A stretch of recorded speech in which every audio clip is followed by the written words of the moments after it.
This is James Howell with a look at an example of how Uncharted 2 balances giving players freedom to stealth in a scripted action sequence. I like stealthing through games. It adds a sort of puzzle challenge to understanding the mechanics. For example, I'm stealthing through this area, and I kept getting hung up on the area following this. In the second area, which is the focus of this video, enemies are on patrol trying to catch Nate. Nate arrives undetected, and he can take them out by stealth if he's careful. At first glance, it seems like you should be able to stealth through all of them with enough planning, observation, and steady performance. But I kept getting caught, and that detection never felt earned.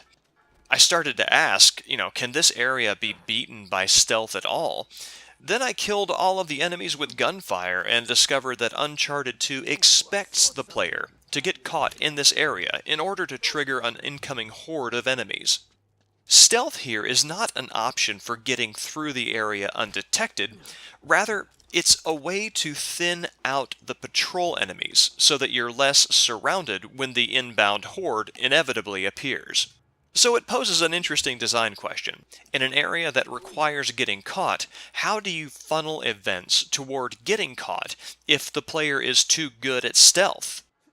It answers this question by making two guards kind of invisible alarms for the rest of the enemies in the area. As a matter of fact, the shotgunner in the distance, whose line of sight I am avoiding, is one of those two enemies. You can stealth kill those two guards, but even if you do so completely out of sight from all other patrol enemies, the area will go on full alert when they die. They're like walking flags that, once they're turned off, they immediately make every enemy in the area aggressive.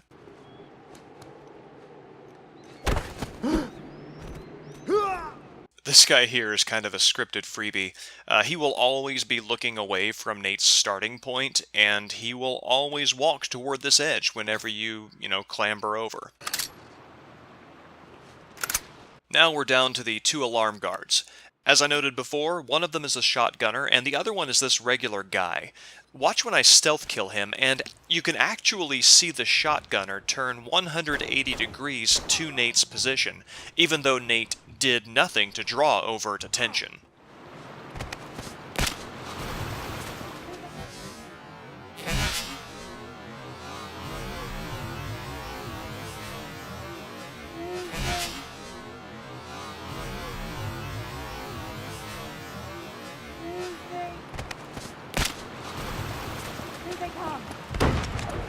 So yeah, that's how they get people who are too stealthy to trigger the set piece nonetheless. And as you can see, there are only a few enemies jumping in. This would have been a lot harder had I not stealth killed the majority of the, starting patrol.